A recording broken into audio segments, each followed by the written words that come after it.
चलिए स्टार्ट करते हैं फिजिकल केमिस्ट्री का फर्स्ट चैप्टर 12th क्लास का सॉलिड स्टेट। चलिए फिजिकल केमिस्ट्री सॉलिड स्टेट।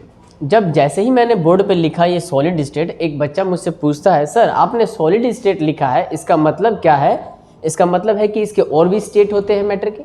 तो बिल्कुल भाई, आपने पढ़ा 10th क्लास में स्टेट ऑफ मैटर, पदार्थ की अवस्थाएं पढ़ा था। सॉलिड है, जैसे ही मैंने रख दिया भाई, ये रखा हुआ है मार्कर जो है ये सॉलिड है, इसी को हीट कर दूँ ये पिघल जाएगा, इसे कहते हैं लिक्विड स्टेट। उसको आपने और हीट कर दिया जिसका वेपर बनना स्टार्ट होगा तो उसे कहते हैं गैसियस फॉर्म में। इसका मतलब स्टेट ऑफ मैटर है ये, जिसके 3 स्टेट होंगे, सॉलिड, लिक्विड और गैस, जिसमें हमें पढ़ना है कौन सा? तो सॉलिड स्टेट। तो चलिए सबसे पहले हम जरा स्टेट ऑफ मैटर छोटी छोटी सी जानकारियाँ पहले जुड़ा लेते हैं हम। जैसे पहला है, हम कह रहे हैं पहला हेडिंग है हमारा क्या? State of matter. State of matter, पदार्थ की अवस्था। चलिए ये आपने पढ़ा। स्टेट ऑफ मैटर कितनी होती है भाई? तो पहला होता है सॉलिड स्टेट, सॉलिड है। दूसरा होता है वो लिक्विड स्टेट, लिक्विड, ठीक है, लिक्विड। एंड थर्ड जो होता है वो होता है क्या? तो gaseous state.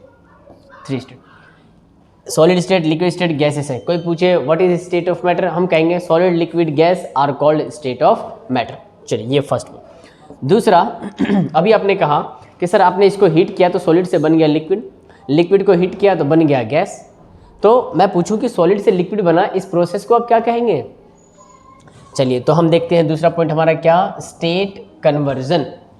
State conversion, state conversion यानी हम एक स्टेट से दूसरे स्टेट में कन्वर्ट करते हैं।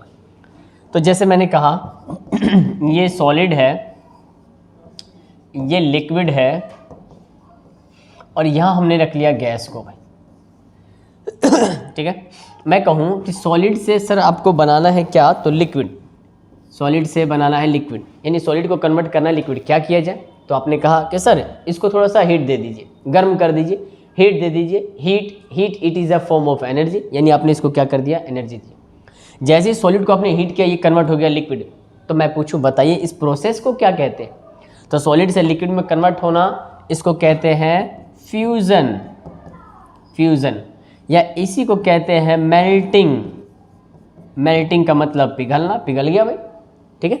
अच्छा मैं कहूँ लिक्विड से बनाना है आपको गैस, क्या किया जाए? आप कहते हैं सर लिक्विड को थोड़ा सा और हीट कर दीजिए तो लिक्विड कन्वर्ट हो जाए किस में? तो गैसियस फॉर्म। इस प्रोसेस को कहते हैं क्या? इवापोरेशन। इवापोरेशन या इसी का ही दूसरा नाम होता है वेपोराइजेशन। ये वैसे तो ये दोनों अलग है। इवापोरेशन जो होता है वो किसी भी टेम्परेचर पे हो सकता है, लेकिन वेपोराइजेशन जो होगा वो एक पार्टिकुलर टेम्परेचर पे होता है, ठीक है। फिलहाल इस फेनोमेना को हम कह रहे हैं इवापोरेशन या फिर वेपोराइजेशन। चलिए सॉलिड से डायरेक्ट आपको बनाना है गैस, ये आपने पढ़ा है 10th क्लास में।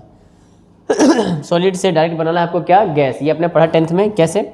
इस फेनोमेना को हम क्या कहते हैं? इस फेनोमेना का नाम होता है सब्लिमेशन। सब्लिमेशन, ठीक है। जैसे कपूर हो गया है ना, S8 सल्फर हो गया, अमोनियम क्लोराइड हो गया, ये सारे ऐसे सब्सटेंस है जिसे हीट करेंगे तो डायरेक्ट कन्वर्ट हो जाते हैं किसमें? गैस। चलिए एक क्वेश्चन यहाँ से बनता है। मैंने कहा आपने सॉलिड से लिक्विड बनाया, लिक्विड से गैस बनाया और डायरेक्ट सॉलिड से बना दिया गैस। मैं पूछूं इस पूरे एंटायर प्रोसेस में आपने एनर्जी दिया या एनर्जी इस सिस्टम से लिया? तो आपने कहा कि सर सॉलिड को हीट किया मैंने, मतलब इस सिस्टम ने क्या किया? तो एनर्जी को गेन किया, एनर्जी को लिया, एनर्जी को गेन किया। और आपने 10th में पढ़ा है जब कोई सिस्टम हीट एनर्जी या किसी भी एनर्जी के फॉर्म को एब्जॉर्ब करता है तो उसे कहते हैं endothermic. That means this process is known as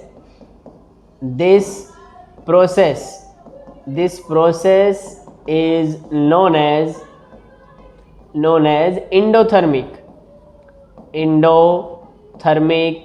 process. क्यों कहा भाई प्रोसेस एंडोथर्मिक? इन का मतलब इन कर जाना, इसका मतलब इसने हीट एनर्जी को एब्जॉर्ब किया है। तो लिख सकते हैं ड्यू टू हीट एनर्जी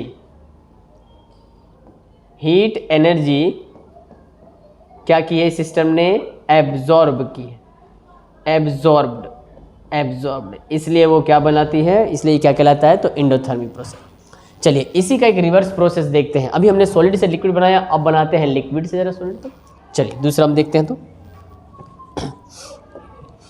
चलिए मैंने यहाँ लिया फिर से सॉलिड है हमारे पास, सॉलिड को लिया हमने, सॉलिड को लिया है। यहाँ हमारे पास लिक्विड है भाई, लिक्विड है, और यहाँ हमारे पास गैस। अब हम कन्वर्जन रिवर्स करते हैं, रिवर्स प्रोसेस। मैं कहूँ लिक्विड से बनाइए सॉलिड, तो आप क्या करेंगे, तो डेली लाइफ में आपको पता है कि आप एक गिलास पानी को लेकर रेफ्रिजरेटर में यानी फ्रिज में रख देते हैं, उसे थोड़ा सा क्या करते हैं, तो कूलिंग करते हैं। कूलिंग करते हैं तो लिक्विड कन्वर्ट होते हैं किस में, तो सॉलिड में।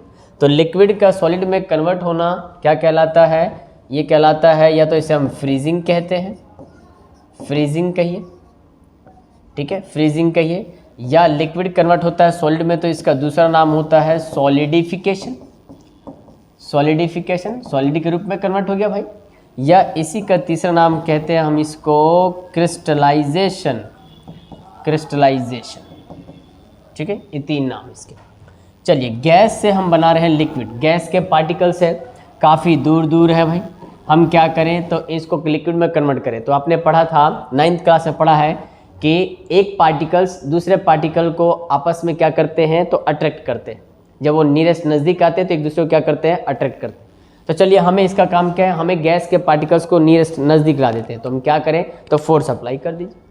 तो आपने इसमें जब फोर्स आप लगाएंगे, इस पर फोर्स लगाएंगे तो पार्टिकल्स नज़दीक आएंगे, और नज़दीक आएंगे तो उनके बीच एक फोर्स काम करेगा जिसे कहते हैं इंटरमोलिकुलर फोर्स ऑफ अट्रैक्शन। तो इंटरमोलिकुलर फोर्स ऑफ अट्रैक्शन आ जाएगा तो लिक्विड गैसेस जो है वो कन्वर्ट हो जाएंगे किस में, तो लिक्विड में। तो गैस पर आपने प्रेशर लगाया, लिक्विड में बदल गया, और इस प्रोसेस को हम कहते हैं कंडेंसेशन, कंडेंसेशन कहते हैं, कंडेंसेशन कहिए, या इसी को हम कहते हैं लिक्विड में कन्वर्ट हुआ इसलिए इसको हम कहते हैं लिक्विफिकेशन, लिक्विफिकेशन। चलिए डायरेक्ट गैस से बनाना है सॉलिड। बहुत सारा बुक एक ही चीज़ लिखता है कि सॉलिड से गैस बनाओ या गैस से सॉलिड बनाओ, सब्लिमेशन। लेकिन कभी कभी स्टैंडर्ड बुक इसे लिखता है क्या, इसको लिखता है डिपोजिशन। आप इसे सब्लिमेशन भी लिख सकते हैं, लेकिन स्टैंडर्ड बुक इसे लिखता है डिपोजिशन। अब मैं पूछूं कि चलिए आपने ये तो बता दिया कि स्टेट कन्वर्जन हो गया भाई, रिवर्स भी हो गया। अब यही मैं पूछूं आपसे कि बताइए इस पूरे एंटायर प्रोसेस में आपने हीट एनर्जी को दिया या इस सिस्टम ने हीट एनर्जी को रिलीज़ किया। तो आपने कहा कि सर मैं लिक्विड को ठंडा कर रहा हूँ, और किसी चीज़ को ठंडा करने का मतलब है कि उसके अंदर की हीट एनर्जी को आप बाहर निकाल रहे हैं। तो बाहर जब हीट एनर्जी बाहर निकलती किसी सिस्टम से तो उसे हम कहते हैं एग्जिस्ट, बाहर कर जाना। तो इस सिस्टम में ये जो सिस्टम है, इस सिस्टम से हीट एनर्जी रिलीज कर रही है, इसलिए इस प्रोसेस को कहते हैं क्या, एक्सोथर्मिक प्रोसेस, एक्सोथर्मिक प्रोसेस। क्यों कहा भाई एक्सोथर्मिक प्रोसेस, तो कह सकते हैं due to heat energy, heat energy क्या की इसने, रिलीज्ड किया, हीट एनर्जी रिलीज, इसलिए इस एंटायर प्रोसेस को हम क्या कहेंगे, ये कैसा प्रोसेस है, तो एक्सोथर्मिक प्रोसेस। चलिए ये स्टेट कन्वर्जन देख लिया हमने, ठीक है स्टेट कन्वर्जन। चलिए बेसिक सा टर्म था, खत्म होता है। नेक्स्ट लेक्चर में हम स्टार्ट करेंगे सॉलिड स्टेट का स्टार्टिंग से डेफिनेशन, ठीक है। मिलते हैं नेक्स्ट क्लास।